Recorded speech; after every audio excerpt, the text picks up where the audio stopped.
जय भीम साथियों।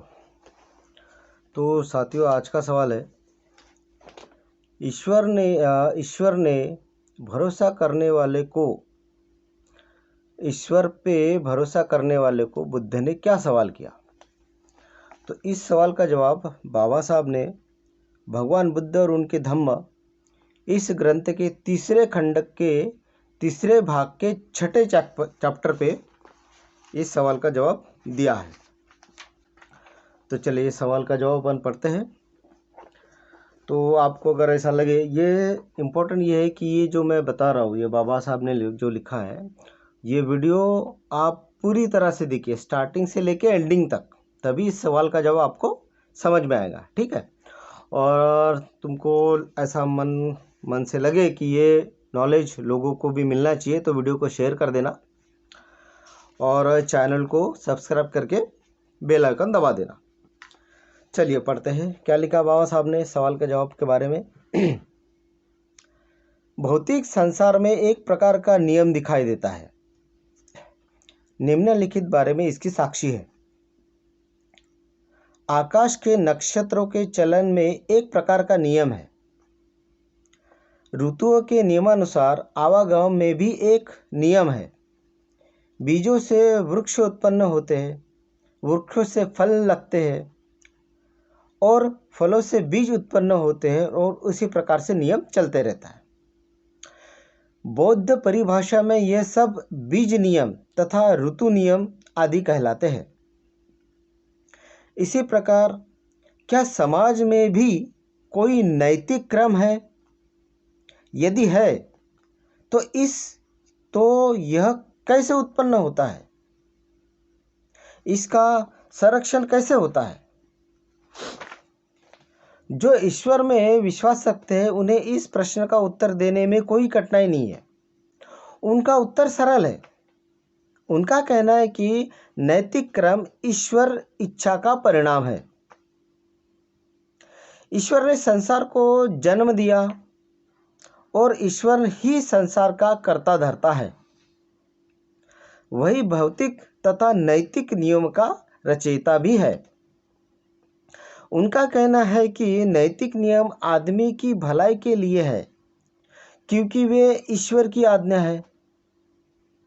आदमी को अपने रचयिता ईश्वर की आज्ञाओं का पालन करना ही पड़ेगा, और यह ईश्वर की आज्ञाओं का पालन है जो संसार को चलाता है।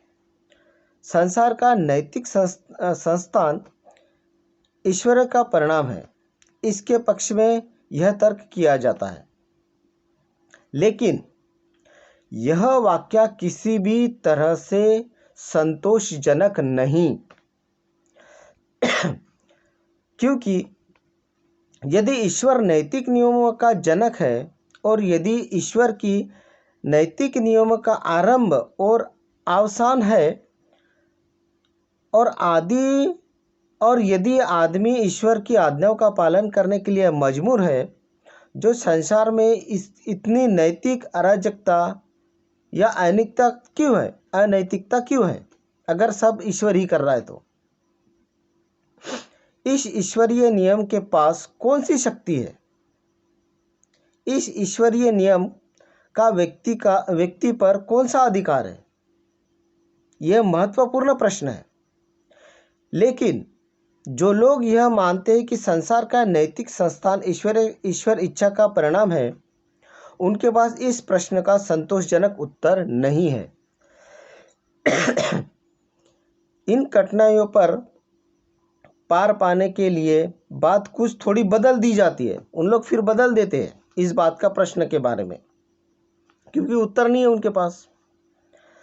अब यह कहा जाने लगा है, निस्संदेह वो कहते हैं जिनके पास सवाल नहीं है, वो क्या कहते हैं देखो। निस्संदेह ईश्वर की इच्छा से ही सृष्टि अस्तित्व में आई।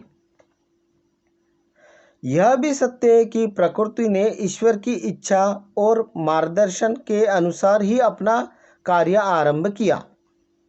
यह भी सत्य है कि उसने प्रकृति को एक ही बार वह सब शक्ति प्रदान कर दी जो अब उसकी समक्ष क्रियाशीलताओं के मूल में है।